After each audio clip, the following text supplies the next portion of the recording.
नमस्कार साथियों, स्वागत है आप सभी के आपके अपने YouTube चैनल शिवान एकेडमिक पे। बच्चों, इस वीडियो में हम लोग चर्चा करने वाले हैं केमिकल काइनेटिक्स के एमसीक्यू क्वेश्चन को।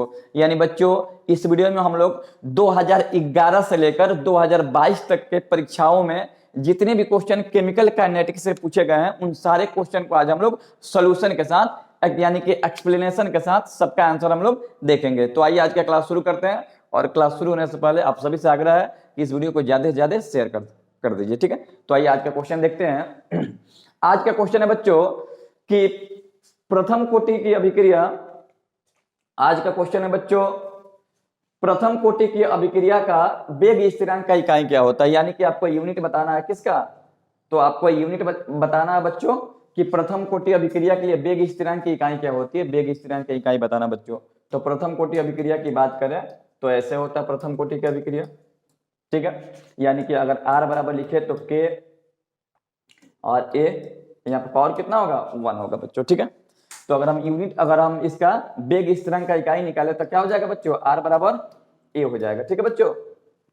R क्या है तो वेग है, तो वेग का मात्रा क्या होता है मोल प्रति लीटर प्रति सेकंड बच्चों, ठीक है। और ये प्रथम कोटि का अभिक्रिया है, सांद्रण है, तो सांद्रण का मतलब क्या होता है मोल प्रति लीटर बच्चों। तो ये दोनों से दोनों कट जाएगा, क्या बच जाएगा प्रति सेकंड बच जाएगा बच्चों। यानी कि आपसे पूछा जाए कि प्रथम कोटि अभिक्रिया के लिए वेग स्थिरांक क्या होता है बच्चों, तो प्रति सेकंड होता है जी, ठीक है। और इसको निकालेंगे ऐसे, ठीक है। अगला क्वेश्चन देखते हैं बच्चों। अगला क्वेश्चन है कि जल में H2 और Cl2 सूर्य प्रकाश के उपस्थिति में हो रहा है और HCl बन रहा है। ये कह रहा है कि इस अभिक्रिया का कोटि क्या होगा। देखो बच्चों, जब भी अभिक्रिया में कोई प्रेजेंस दे देता है, यानी कि यूवी दे दे, यूवी बोले तो अल्ट्रावायलेट या फिर सनलाइट लिख दे, या फिर कोई मेटल यहाँ पे दे दे, उत्प्रेरक यहाँ पे दे दे, तो चाहे यहाँ पे जो भी हो, हमेशा इसकी कोटि जो है ना, इसकी कोटि का मान हमेशा बच्चों 0 होता है बच्चों, ठीक है। जब भी इस प्रकार के क्वेश्चन दे कि जब अभिक्रिया सूर्य के प्रकाश के उपस्थिति में हो, ठीक है बच्चों, सूर्य के प्रकाश के उपस्थिति में हो, या फिर यहाँ पे कोई उत्प्रेरक दे देता, उत्प्रेरक, तो बच्चों इस प्रकार की अभिक्रिया की कोटि जो है ना क्या होती है बच्चों, 0 होती है, ठीक है बच्चों। तो इसका आंसर होगा डी। अगला क्वेश्चन देखते हैं। अगला क्वेश्चन है कि यहाँ पे एक अभिक्रिया दिया हुआ है जिसका वेग दिया है। वेग बराबर क्या है बच्चों, तो वेग बराबर है K इंटू A का स्क्वायर प्लस B, ऐसे दिया, ठीक है। कह रहा है इसका कोटि बताइए। कोटि का मतलब होता है बच्चों ऑर्डर बताना है बच्चों। तो ऑर्डर क्या होगा, तो जो भी रिएक्टेंट का सांद्रण होता है उसके घात को जोड़ा जाता है। तो देखिए यहाँ पे पावर 2 है और यहाँ पे पावर 1 है, यानी कि हम n का वैल्यू निकालेंगे तो कितना आएगा बच्चों 2 और प्लस 1 यानी कि 3, यानी n का मान क्या होगा बच्चों, तो 3 होगा। यानी कोटि कितना हो जाएगा, इसका कोटि हो जाएगा बच्चों 3, ठीक है बच्चों। तो इसका आंसर क्या होगा, बी होगा जी। अगला क्वेश्चन देखते हैं कि एक यहाँ पे अभिक्रिया दिया हुआ है, कह रहा है कि H2 और I2 यानी कि हाइड्रोजन और आयोडीन आपस में अभिक्रिया करके हाइड्रोजन आयोडाइड बना रहा है।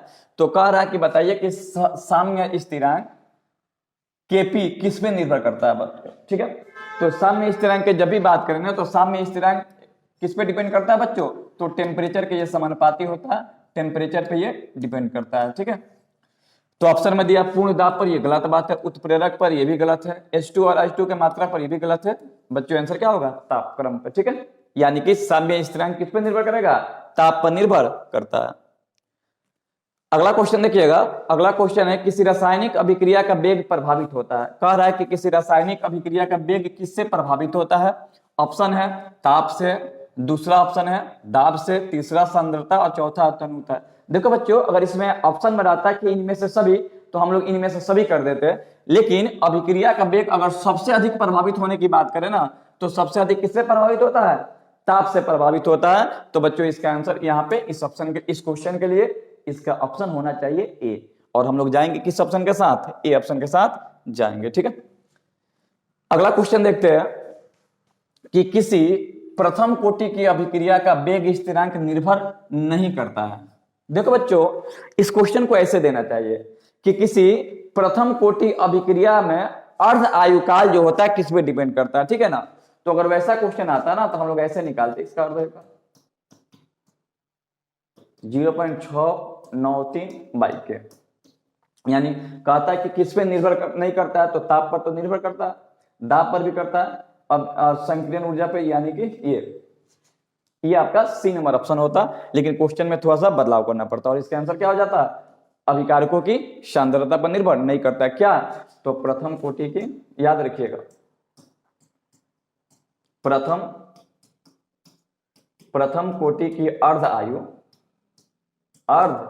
आयु या वेग स्थिरांक, इसको याद रखिएगा बच्चों।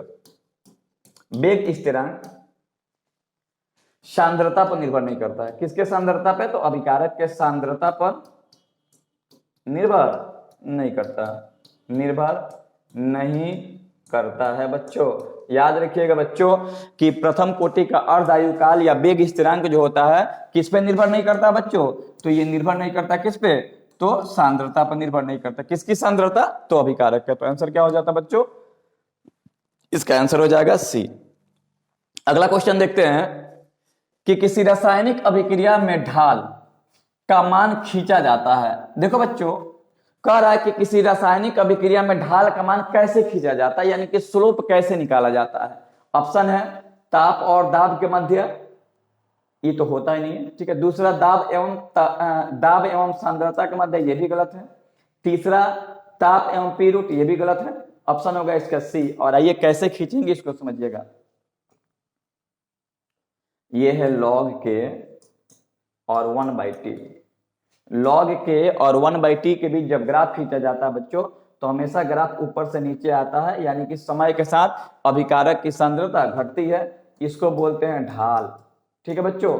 और ये ढाल का मान होता है -2.303 होता है बच्चों, इंटू r होता है, ठीक है। अगर आपसे पूछता है कि log k और 1/t के बीच जब ग्राफ खींचा जाता है तो ढाल क्या देता है, तो ढाल हमेशा -A यानी कि संकीर्ण ऊर्जा बट्टा 2.303 इंटू r बोले तो गैस कांस्टेंट होता है बच्चों, तो याद रखिएगा। और इसका ग्राफ जो है हमेशा ऊपर से नीचे होता है, यानी इसका मतलब ये हुआ कि इसकी सांद्रता जो होता है समय के साथ घटती है, ठीक है। तो इसका आंसर क्या हो जाएगा बच्चों?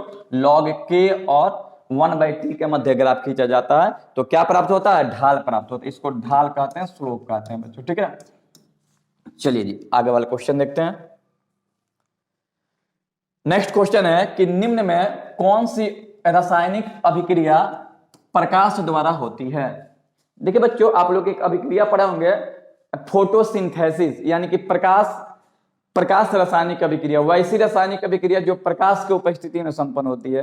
प्रकाश की उपस्थिति में कौन सी अभिक्रिया संपन्न होती है? जैसे कि आप हाइड्रोजन को क्लोरीन से अभिक्रिया कराते हैं या फिर हाइड्रोजन को ब्रोमीन से अभिक्रिया कराते हैं, तो वैसी अभिक्रिया जो होती है फोटोसिंथेसिस में आती है, जिनके प्रकाश रासायनिक अभिक्रिया होती है। तो ये भी नहीं होगा, ये भी नहीं होगा, कौन सा होगा? ये वाला होगा अभिक्रिया, ठीक है। यानी बच्चों इसका आंसर हो जाएगा ये। जब हाइड्रोजन को और ब्रोमीन को एक साथ इकट्ठा सूर्य के प्रकाश की उपस्थिति में रखा जाता है, यूवी की उपस्थिति में रखा जाता है, तो ये HBr बना लेता है। यूवी बोले तो अल्ट्रावायलेट रे, यानी कि पराबैंगनी किरणें। और ये कहां से प्राप्त होती है? तो ये प्राप्त होती है सनलाइट से प्राप्त होती है, ठीक है बच्चों। देखिए बच्चों, केमिकल काइनेटिक्स से जितने भी क्वेश्चन अभी तक 2011 से लेकर के 2022 तक के एग्जाम में जितने भी क्वेश्चन पूछे गए हैं, उन सारे क्वेश्चन को ही इस वीडियो में बताया जा रहा है बच्चों। और बिहार बोर्ड का एक रीत रहा है कि हमेशा क्वेश्चन को रिपीट करता है जी। तो अगर आप 2011 से लेकर के 2022 तक के जितने भी क्वेश्चन पूछे गए हैं, अगर सारों को आप लोग कर लेते हैं ना, तो वही क्वेश्चन आपके एग्जाम में रिपीट करेंगे, ठीक है बच्चों। तो जो भी इस वीडियो में क्वेश्चन बताया जाए, आप लोग उसको एकदम गौर से इसको कीजिए और कॉपी में भी इसको लिखते रहिए, ठीक है।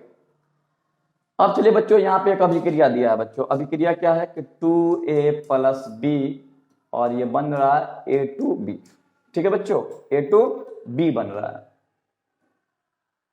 A2B बन रहा है, ठीक है।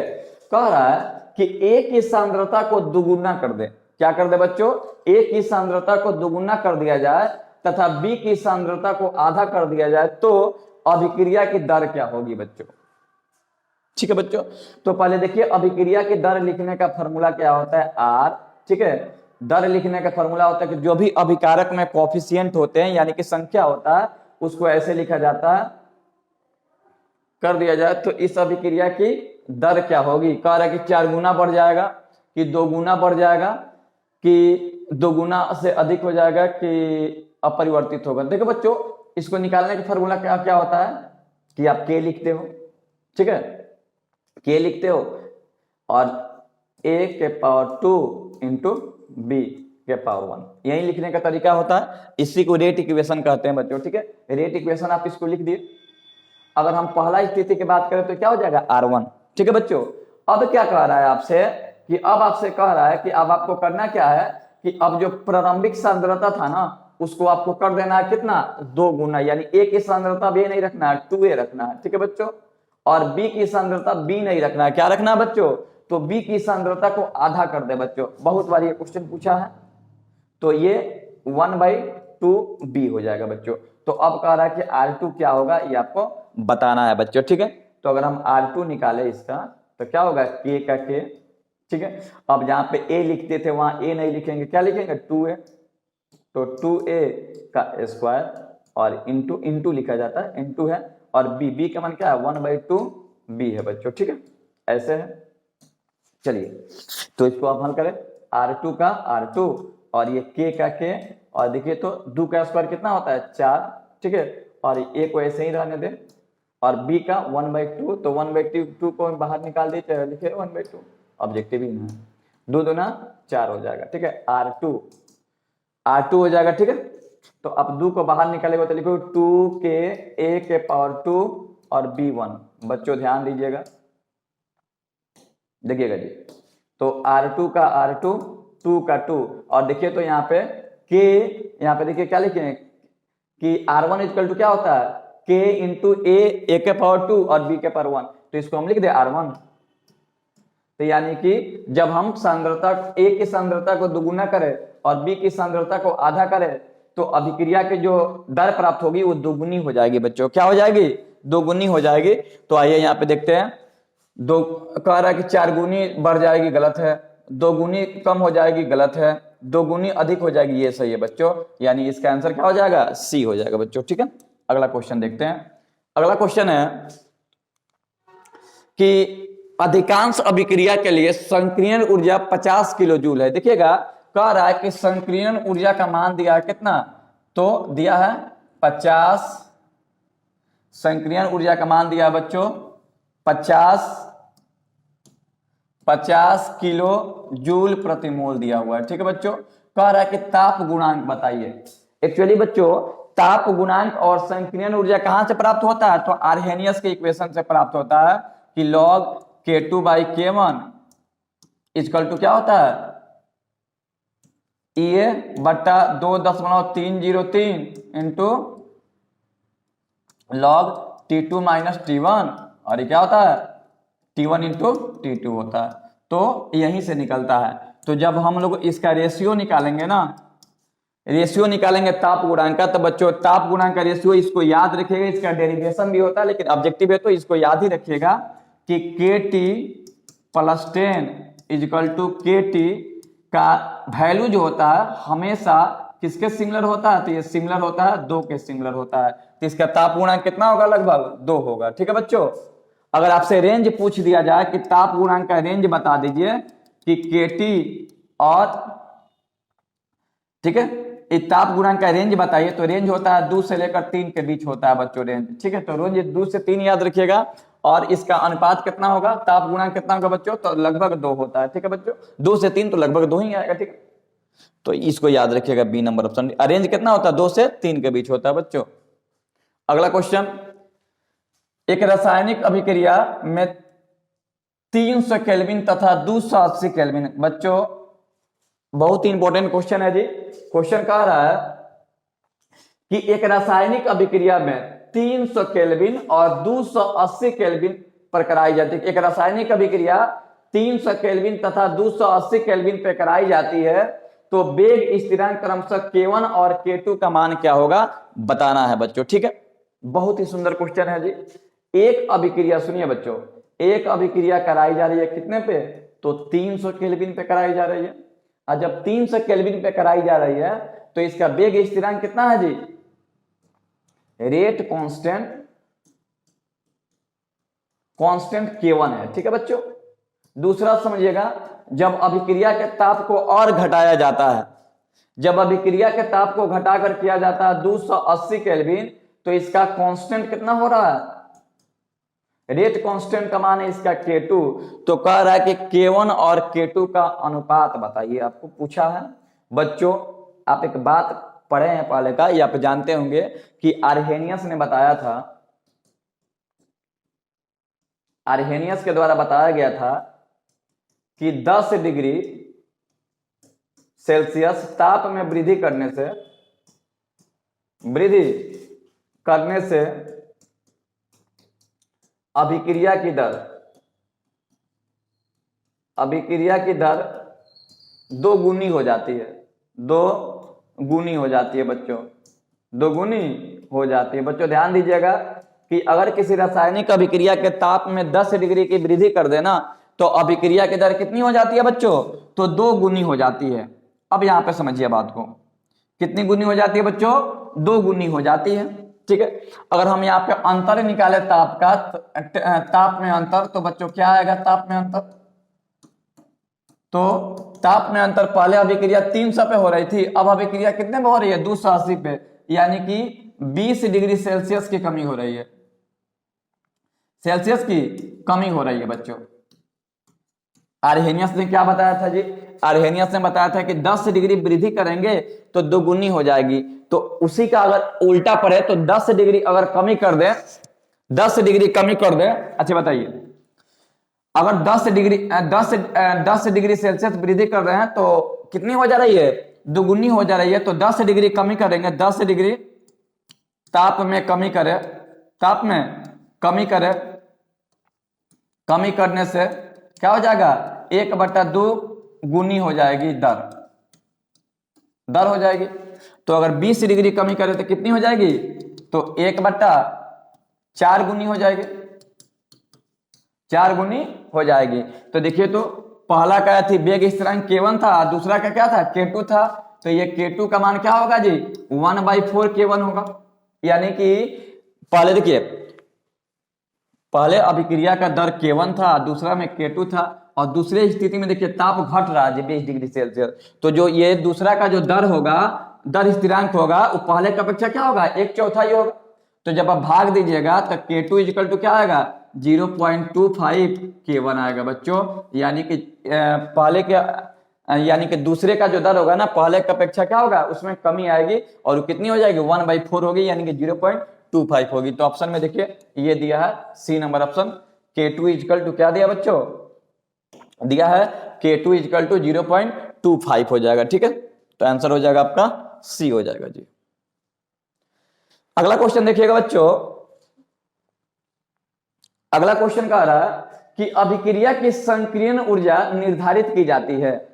अभिक्रिया की संक्रियण ऊर्जा किससे निर्धारित की जाती है बच्चों, ऑप्शन में दिया है क्रियाधार कमा समय ग्राफ खींचकर, दूसरा दिया है वेग समय ग्राफ खींचकर, तीसरा दिया है 2 विभिन्न तापों पर वेग स्थिरांकों की गणना करके, इनमें से किसी पर भी नहीं। तो बच्चों आपका आंसर होगा क्या, कि 2 विभिन्न तापों पर वेग स्थिरांकों की गणना करके।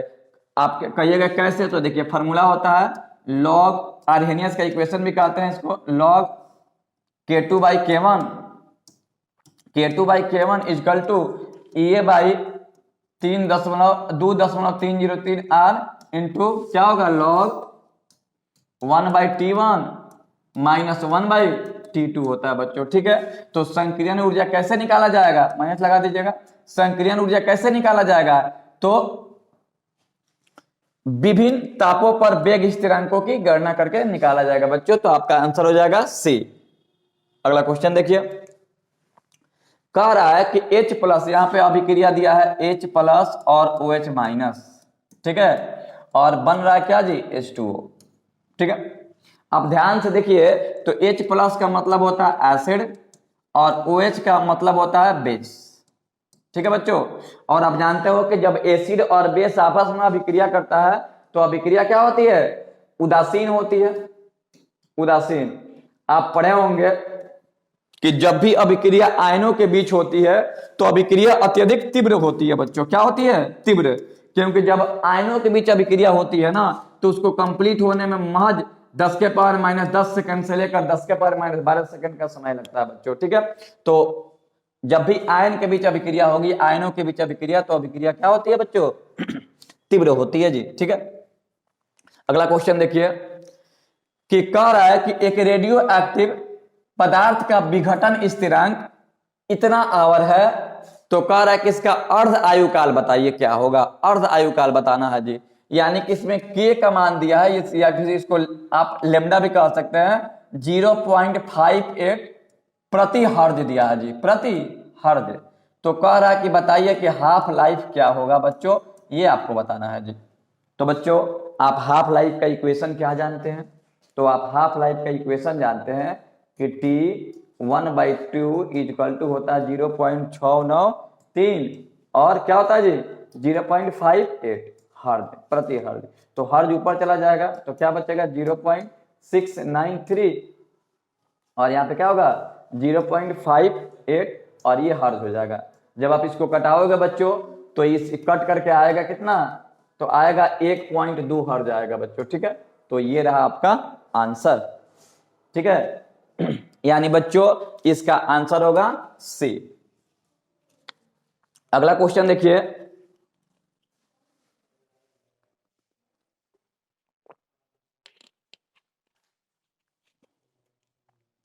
अगला क्वेश्चन देखिएगा बच्चों। अगला क्वेश्चन है कि एक रेडियो एक्टिव पदार्थ की अर्ध आयु काल दी हुई है, तो कह रहा है कि औसत आयु बताइए बच्चों। क्या बताना है जी? इसका औसत आयु बताना है बच्चों। ठीक है, अर्ध आयु काल दिया है, यानी कि टी क्या दिया बच्चों? तो दिया है T1/2, 1/2 इक्वल टू दिया है 40 डेज, 40 दिन दिया हुआ है। कह रहा है कि औसत आयु बताइए बच्चों, औसत आयु, औसत आयु बताना है बच्चों कि बताइए कि एवरेज इसका एज कितना होगा बच्चों, औसत आयु। तो देखिए बच्चों आप एक फॉर्मूला जानते हैं कि T1/2 इक्वल टू क्या होता है, तो 0.6931 लिखिए या नहीं लिखिए कोई दिक्कत नहीं है, बट्टा के होता है, के लिखिए चाहे लेमडा लिखिए बच्चों। ठीक है, अब देखिए औसत आयु जब आप निकालते हो बच्चों, औसत आयु, तो औसत आयु का फॉर्मूला होता है 1/लेमडा। क्या होता है बच्चों? 1/लेमडा। तो जब इसमें आप फॉर्मूला ले जाकर रखते हो लेमडा का, तो क्या होगा बच्चों? T1/2 इक्वल टू 0.693, मन करे तो 1 लिखिए या छोड़ दीजिए, बट्टा देखिए लेमडा का फॉर्मूला क्या होता है जी तो लेमडा का जगह पे आप लिख सकते हैं 1/ औसत आयु लिख सकते हैं जी, 1/ औसत आयु। तो बच्चों ये बट्टा में है तो औसत आयु चला जाएगा, डायरेक्ट आप फॉर्मूला भी लिख सकते थे। तो क्या होगा 0.6931 गुणे औसत आयु। फॉर्मूला क्या निकला बच्चों? ये आपका फॉर्मूला निकला जी। ठीक है, तो अब आपको अगर औसत आयु निकालना है बच्चों, औसत आयु निकालना है तो औसत आयु का फॉर्मूला होगा कि अर्ध आयु, अभी नीचे आ जाएगा जी, तो टी का क्या होता है अर्ध आयु बटा 0.6931। तो आप निकालिए आंसर इसका, देखिए क्या होगा औसत आयु, ये फॉर्मूला आपका मेजर फॉर्मूला है जी। ठीक है, औसत आयु बराबर होता है अर्ध आयु। तो अर्ध आयु कितना दिया बच्चों? 40 डेज दिया हुआ है, तो 40/40। ठीक है, और बताइए उसके बाद से इसका कितना से भाग देना था? 0.6931 से भाग देना है बच्चों। जब इसको आप भाग दीजिएगा तो आएगा आंसर कितना? 57.6 डेज आएगा लगभग। तो औसत आयु कितना हो जाएगा बच्चों? 57.6 दिन हो जाएगा। यानी ये फॉर्मूला आप याद रखेंगे, इसी फॉर्मूला से आपको बनाना है और ये क्वेश्चन पूछा हुआ है बच्चों। ये जितने भी क्वेश्चन बनवाया जा रहा है ये सब प्रीवियस ईयर के क्वेश्चन है बच्चों। बस आपको करना क्या है कि आप अच्छे से पढ़िए और वीडियो को ज्यादा से ज्यादा शेयर कीजिए। एक भी क्वेश्चन एग्जाम में इससे बाहर नहीं आने वाला है, इसी के अराउंड क्वेश्चन होगा। अगला क्वेश्चन है जी अभिक्रिया के पश्चात उत्प्रेरक की मात्रा क्या होती है बच्चों। क्वेश्चन पूछा है कि जैसे मान लेते हैं कि ए और बी अभिक्रिया करके ए बी बनाया और इसके ऊपर क्या है तो उत्प्रेरक है। तो कह रहा कि बताइए कि जब अभिक्रिया संपन्न होती है तो उत्प्रेरक के द्रव्यमान में यानी कि मात्रा में क्या होता है। तो बच्चों याद रखिएगा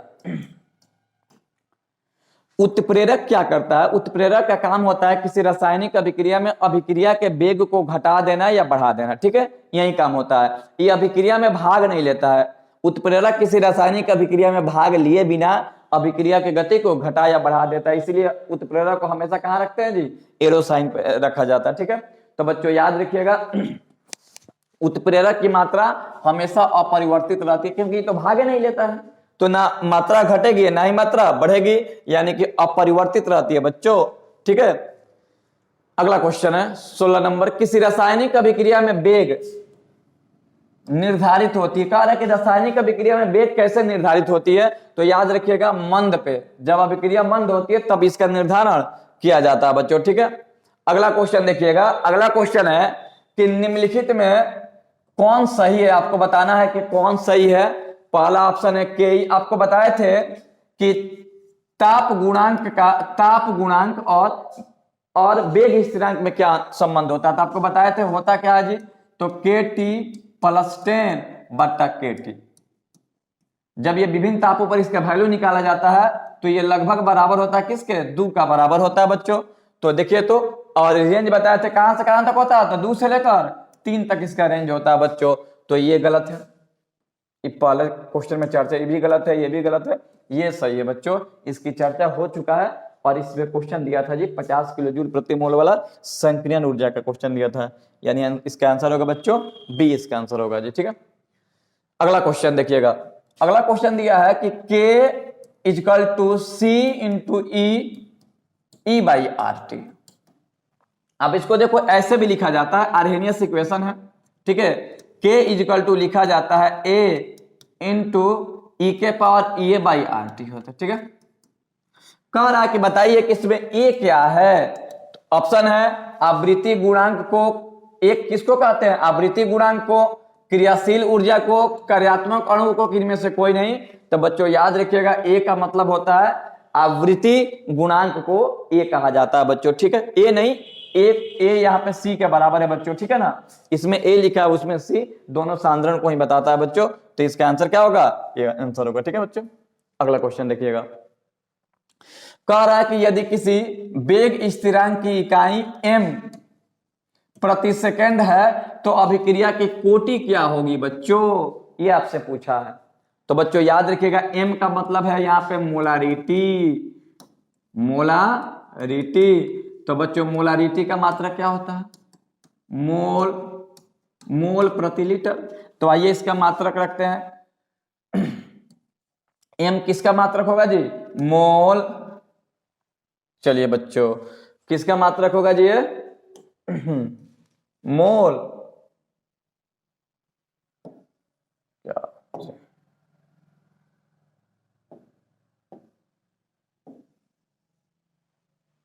काम क्यों नहीं कर रहा जी,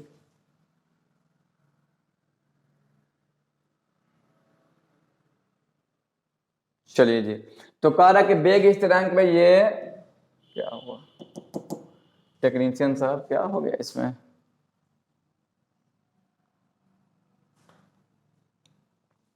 क्वेश्चन है बच्चों कि कह रहा है कि वेग स्थिरांक की इकाई m यानी कि m प्रति सेकंड हो तो अभिक्रिया की कोटि होगी। तो अभिक्रिया की कोटि बच्चों याद रखिएगा m को हम लोग कहेंगे मोल प्रति लीटर, क्या कहेंगे बच्चों, मोल प्रति लीटर कहेंगे इसको।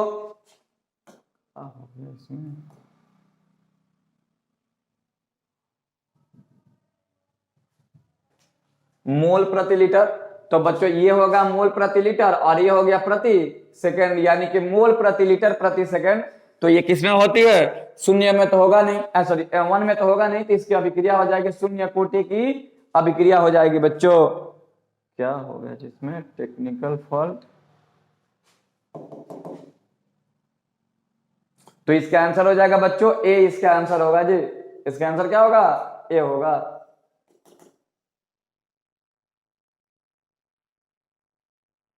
चलिए ए, अब तो इसका हल ही नहीं हो सकता। चलो जी, चलिए काम करने लगा। नहीं करेगा, चलिए इसी से देख लेते हैं, काम कर गया तो ठीक ही है। हाँ जी, तो इसका मात्रक क्या होगा, इसका मात्रक हो जाएगा ए, इसका मात्रक हो जाएगा बच्चों, ठीक है। अब देखिएगा, इसको आगे बढ़ाते हैं। अगला क्वेश्चन है कि किसी शून्य कोटि अभिक्रिया की दर क्या होती है। तो बच्चों याद रखिए, ऑप्शन में है कि निश्चित होती है, शून्य कोटि का अभिक्रिया क्या होती है बच्चों, तो शून्य कोटि का अभिक्रिया ले तुम, शून्य कोटि का अभिक्रिया क्या होती है, तो शून्य कोटि का अभिक्रिया बच्चों क्या होती है, निश्चित होती है। तो आप ऑप्शन करेंगे ए, निश्चित होती है। ये टेक्निकल फॉल्ट हो गया है इसमें, आ जाओ जी, ठीक है। अगला क्वेश्चन देखिएगा कि उदासीनीकरण अभिक्रिया के पूर्ण होने में समय लगता है कितना। अभी आपको बताए थे कि उदासीनीकरण अभिक्रिया जो होती है सबसे फास्ट होती है, तो सबसे फास्ट होगी तो समय कितना होगा, 10 के पावर -10 से लेकर 10 के पावर -12। तो बच्चों इसका आंसर क्या होगा, 10 के पावर -10 होगा, यानी कि ऑप्शन बी हो जाएगा जी, ठीक है। अगला क्वेश्चन देखते हैं, किसी रासायनिक अभिक्रिया का अधिकतम वेग होता है। तो बच्चों याद रखिएगा, आपको बताया था कि रासायनिक अभिक्रिया का अधिकतम वेग कहां से कहां तक होगा, 10 के पावर -10 से लेकर 10 के पावर -12। तो अधिकतम यहाँ पे क्या मानेंगे, 10 के पावर -12, यानी कि ऑप्शन हो जाएगा बी। अगला क्वेश्चन है कि किसी उत्प्रेरक की उपस्थिति के कारण ऊर्जा अवरोध की ऊर्जा क्या होती है, आपको बताना है। कह रहा है कि किसी उत्प्रेरक की उपस्थिति के कारण ऊर्जा अवरोध की ऊर्जा क्या होती है। तो बच्चों याद रखिएगा, जब भी किसी रासायनिक अभिक्रिया में उत्प्रेरक मौजूद होता है तो ऊर्जा अवरोध के मान को घटा देता है, यानी अभिक्रिया तेजी से होने लगती है बच्चों, यानी इसका आंसर होगा बी, यानी क्या होगा जी, ऊर्जा अवरोध को कम कर देगा बच्चों, यानी कि इसका आंसर हो जाएगा बी। क्या होगा बच्चों, इसका आंसर होगा बी होगा, ठीक है। अगला क्वेश्चन देखिएगा, हाँ पॉज कीजिए तो। हाँ तो बच्चों इसको थोड़ा सा और हम लोग देखते हैं और क्लियर से, टेक्निकल फॉल्ट के चलते थोड़ा सा दिक्कत हो गया था। चलिए देखिए, क्वेश्चन कह रहा था कि किसी रासायनिक अभिक्रिया में उत्प्रेरक की जब उपस्थिति हो जाती है तो ऊर्जा अवरोध क्या होता है। तो आइए एक डायग्राम देखते हैं बच्चों, ये है रिएक्शन प्रोग्रेस का ये डायग्राम है बच्चों, ये है अभिकारक की ऊर्जा है ये। देखिए जब भी कोई अभिकारक प्रतिफल में बदलता है तो उसमें खुद की ऊर्जा होती है, लेकिन उसके पास उतना ऊर्जा नहीं होता है कि प्रोडक्ट में बदल जाए। तो उसके लिए क्या किया जाता है ना, बाहर से एनर्जी दिया जाता है बच्चों, तब जाके ये प्रोडक्ट में बदलना स्टार्ट होता है। देखो बच्चों, ये यहाँ पे जो अभिकारक की एनर्जी थी ना, उसको ER कहते हैं, ठीक है ना, यानी कि एनर्जी ऑफ रिएक्टेंट कहते हैं। और इस एनर्जी को ना यहाँ से बढ़ाकर यहाँ तक ले जाया जाता है, इसी को हम लोग EA कहते हैं, यानी कि संक्रियण ऊर्जा कहते हैं बच्चों, ठीक है। और ये टोटल ऊर्जा है, ET है, ET है बच्चों। देखो जी, जब भी किसी रासायनिक अभिक्रिया में होता क्या है, यहाँ इसको ET कहते हैं, ठीक है ना, जैसे यहाँ पे मिलता है प्रोडक्ट में बदलने लगता है, यहाँ पे EP है ये, ठीक है। देखो बच्चों, जब यहाँ पे उत्प्रेरक आ जाएगा तो होगा क्या कि उत्प्रेरक हो जाने से ना जो ऊर्जा इतना ऊर्जा चाहिए प्रोडक्ट में बदलने के लिए, अब इतना नहीं, ये कम ऊर्जा पे क्या हो जाता है, प्रोडक्ट में बदल जाता है। तो ये जो ऊर्जा अवरोध है ना, उसके मान को ये घटाता है बच्चों, यानी कि उत्प्रेरक हो जाने से ना, ये जो डायग्राम है उत्प्रेरक का है बच्चों, ठीक है, यानी कि उत्प्रेरक के होने से ऊर्जा अवरोध का मान क्या होता है, कम होता है, यानी कि घटता है बच्चों। अगला क्वेश्चन देखते हैं। अगला क्वेश्चन है कि यहाँ पे एक बहुत ही खास रिएक्शन दिया गया है, इसको ध्यान से देखिएगा, ठीक है। अपवाद स्वरूप ये आता है 2N2O arrow N2 plus O2, N2O5 वाला भी रिएक्शन बहुत ही खास है। कह रहा है कि इसका वेग दिया हुआ है इस प्रकार से, वेग अपने से लिख दिया हुआ है बच्चों, वेग लिखा है क्या, K N2O लिखा हुआ है। देखिए आपके जेहन में आएगा कि यहाँ पे 2 है तो 2 लिख देना है, लेकिन 2 नहीं लिखना है, यहाँ पे कुछ एक है, अब एक खुद ऑलरेडी सजा कर दिया हुआ है, तो यहाँ पे कुछ पावर नहीं है तो क्या 1 है, इसलिए इसका N का मान 1 होगा, यानी इसकी कोटि क्या होगी, कोटि इसकी 1 होगी बच्चों, ठीक है। ये स्पेशल रिएक्शन में आता है, तो इसका आंसर हो जाएगा बच्चों ये। अगला क्वेश्चन देखिएगा। अगला क्वेश्चन है कि उत्प्रेरक की उपस्थिति के कारण ऊर्जा अवरोध की ऊर्जा का मान क्या होता है। तो ऊर्जा का मान क्या हो जाता है, कम हो जाता है बच्चों। अभी अब हम लोग डायग्राम के माध्यम से देखे भी थे जी, क्वेश्चन नंबर 24 देखे थे, तो इसका आंसर हो जाएगा बच्चों बी हो जाएगा बच्चों, ठीक है। अगला क्वेश्चन देखिएगा। अगला क्वेश्चन आपके सामने है कि अभिक्रिया जिसका वेग नियतांक दिया हुआ है इतना, तो कह रहा है कि बताइए कि इसकी कोटि क्या होगी। कोटि आपसे पूछा है। देखिए बच्चों, के का मान दिया है, के का मान दिया है 2 10 बनाओ 0 गुणे 10 के पावर -3 दिया हुआ है प्रति सेकेंड दिया हुआ है। तो कह रहा है कि इसका कोटि क्या होगा बच्चों। देखिए ये क्वेश्चन काफी ट्रिकी है, बहुत ही शानदार क्वेश्चन है। कहना का मतलब क्या है कि देखिए यहाँ पे न्यूमेरिकली वैल्यू दे दिया है, लेकिन और उससे पूछा क्या है कि इसकी बताइए कोटि क्या होगा बच्चों। तो कोटि के लिए ना, अगर आपको यूनिट मालूम है ना तो आप आसानी से बता सकते हो। तो देखो बच्चों यहाँ पे कोटि, ध्यान से देखो, इसका वेग स्थिरांक देखो, यहाँ पे मात्रक क्या दिया है प्रति सेकंड। यहाँ पे देखो तो यूनिट क्या दिया है के का, तो प्रति सेकंड दिया है। और प्रति सेकंड किसका मात्रक होता है, तो फर्स्ट ऑर्डर रिएक्शन का, यानी इसमें n का मान क्या हो जाएगा 1। आप बिना इसको हल किए कर सकते हो, सिर्फ यूनिट को देख करके। प्रति सेकंड दिया, और प्रति सेकंड किसका होता है, तो प्रथम कोटि अभिक्रिया की होती है, यानी आंसर हो जाएगा बच्चों ए नहीं बी हो जाएगा आंसर, ठीक है। इसका आंसर हो जाएगा बी। अगला क्वेश्चन देखते हैं। अगला क्वेश्चन है कि प्रथम कोटि अभिक्रिया के लिए अर्ध आयुकाल की मान क्या होती है, यानी कि हाफ बता रहा है। तो बच्चों टी 1/2 इक्वल टू होता है 0.693 बाई के होता है, या फिर लेमडा लिख दीजिए, दोनों में से कोई आप कर सकते हैं। तो बच्चों ये नहीं होगा, ये नहीं होगा, ये नहीं होगा, आपका आंसर होगा बी। तो बी आप कंसंट्रेट करेंगे, ठीक है। अगला देखिएगा, कह रहा है कि किसी रासायनिक अभिक्रिया में 2 ग्राम पदार्थ 24 घंटा में अपघटित होती है। तो बताइए कि 0.5 ग्राम अपघटित होने में अपघटित रह जाए तो उस पदार्थ की अर्ध आयु काल क्या होगी। बच्चों रेडियो एक्टिविटी से क्वेश्चन है। बच्चों देखिएगा, पदार्थ की प्रारंभिक मात्रा n0 का मान कितना दिया बच्चों, 2 ग्राम दिया है। अभिक्रिया के बाद ये पदार्थ कितना रह रहा है जी, अभिक्रिया के बाद ये पदार्थ हो रहा है 0.5 ग्राम हो रहा है। और इसमें टोटल टाइम कितना दिया है, टाइम कितना दिया बच्चों, टाइम दिया है 24 घंटा दिया हुआ। कह रहा है कि बताइए कि अर्ध आयु काल क्या होगी, यानी कि हाफ लाइफ पीरियड आपको बताना है क्या होगी। तो बच्चों इसके लिए एक हम फॉर्मूला का यूज करेंगे। फॉर्मूला क्या होता है, n/n0,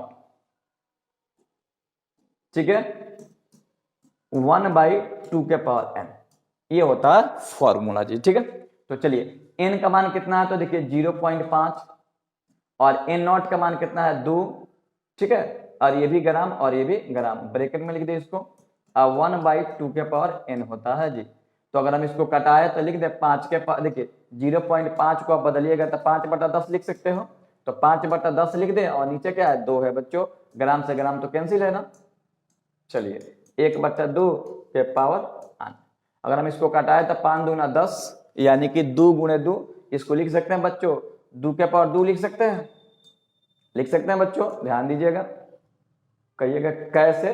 तो आइए देखते हैं। देखिए ऊपर 1 बचेगा तो 1, और नीचे 2 दूना 4, 4 2 का पावर होता है तो 2 का स्क्वायर, 1 का स्क्वायर 1 और 2 का स्क्वायर 4, तो 1/4 हो जाएगा। अब बच्चों 1/2 के पावर 8। आप जानते हो कि जब बेस बराबर होता है, पावर इक्वल हो जाता है, तो n का मान क्या होगा 2 होगा। लेकिन आपको क्या निकालना है, हाफ लाइफ निकालना है। तो हाफ लाइफ का फॉर्मूला देखिए क्या होता है, t बराबर होता है n गुणे हाफ, ठीक है बच्चों। तो अगर आपको हाफ निकालना हो t 1/2, तो क्या होता है t/n होता है। तो t का मान दिया था 24 घंटा बट्टा 2, यानी कटेगा तो 12, यानी हाफ लाइफ कितना हो जाएगा बच्चों 12 घंटा हो जाएगा, 12 आवर हो जाएगा, यानी कि आंसर क्या होगा 12। ये होगा आपका आंसर बच्चों, यानी आंसर क्या होगा सी होगा जी, ठीक है। अगला क्वेश्चन देखते हैं। अगला क्वेश्चन है कि यदि 31/32 भाग किसी पदार्थ का 20 दिनों में क्षय होता है तो इसकी अर्ध आयु होगी। तो इसकी अर्ध आयु बताना है क्या होगी। कह रहा है कि किसी पदार्थ का ना 31/20 भाग कितने दिन में खर्च होता है, 200 दिनों में खर्च होता है। तो बच्चों टी का मान कितना दिया है 200 दिन, ठीक है बच्चों, बहुत सुंदर न्यूमेरिकल है जी। तो कह रहा है कि इसकी अर्ध आयु होगी, इसका हाफ लाइफ बताना है जी, ठीक है, इसका हाफ लाइफ बताना है, 1/2 बताना है बच्चों, ठीक है। क्वेश्चन में क्या कह रहा है कि यदि कोई पदार्थ है उसका 31/20 भाग जो होता है 200 दिन में खत्म हो जाता है, तो लिखेंगे माना माना n नॉट, यानी पदार्थ की प्रारंभिक मात्रा मान लेते हैं 1 ग्राम। ठीक है, तो कितना बचा है जी, n कितना बचा है, तो 1 में से 31/32 भाग खत्म हो गया बच्चों। कितना खत्म हो गया जी, 31/32 भाग खत्म हो गया है। तो जब आप इसका कैलकुलेशन करेंगे बच्चों, तो 32 यानी कि 32 में से 31 गया, को आप कटाओगे तो कितना आएगा, 1/32 आएगा। ठीक है, आप फॉर्मूला क्या जानते हो, n/n नॉट बाई, उसके बाद इक्वल टू करेगा 1/2 के पावर n। तो देखो बच्चों n का मान कितना दिया, ध्यान दीजिए, तो n का मान देखिए कितना दिया है, इसमें n का मान दिया है 1/32, 1/32। ठीक है, और n नॉट कितना है, तो कितना माना है जी, 1 माना है, तो 1 और ब्रैकेट इक्वल टू 1/2 के पावर n हो जाएगा बच्चों। ठीक है, अब ये 32 नीचे आएगा तो 1/32, ठीक है, 1/2 के पावर n हो जाएगा जी। ठीक है, अगर आप 32 को लिखना चाहे तो आप लिख सकते हैं 2 के पावर 5। 2 के पावर 5 का मतलब 32 होता है। आप कहेगा सर ऊपर भी पावर क्यों, तो 1 का पावर कुछ भी लिखो, क्या ही अंतर पड़ने वाला है। तो 1/2 और ये n का n। तो बच्चों यहाँ पे जब हम कंपेयर करेंगे तो बेस बराबर है तो खत्म हो जाएगा, तो n का मान कितना होगा बच्चों, n का मान हो जाएगा 5 हो जाएगा बच्चों। ठीक है, तो अब आपको हाफ लाइफ निकालना है, तो फॉर्मूला क्या जानते हैं, n बराबर t बराबर n गुणे हाफ होता है। तो देखिए t का मान कितना दिया, 200 दिन, और n का मान कितना बच्चों, तो 5 है, और ये कटाओगे t 1/2। तो अगर आप 5 से कटाओ, गुना है ये, 5 से कटाओ तो 5 चौका 20 यानी 40, यानी t 1/2 आप निकालोगे बच्चों तो कितना आएगा, 40 दिन आएगा बच्चों। ठीक है, तो इसका आंसर क्या होगा बच्चों, 40 दिन हो जाएगा। ठीक है, बस इस वीडियो में इतना ही बच्चों, 30 तक क्वेश्चन था जी। इसके नेक्स्ट वीडियो में हम लोग अगला पार्ट देखेंगे। देखो बच्चों, जितने भी क्वेश्चन इसमें बताया गया ना 2011 से लेकर के 2022 तक आपके जितने भी एग्जाम हुए हैं ना, उन सारे में इसी सब क्वेश्चन को पूछा गया बच्चों। तो आप इस वीडियो को बहुत अच्छे से देखिए, क्योंकि यही ऐसा ही क्वेश्चन आपके एग्जाम में आएगा। ठीक है, और बिहार बोर्ड में रिपीट क्वेश्चन बहुत ज्यादा करता है। ठीक है, तो वीडियो को बार बार देखते रहिए और वीडियो को ज्यादा से ज्यादा शेयर कीजिए। इस वीडियो में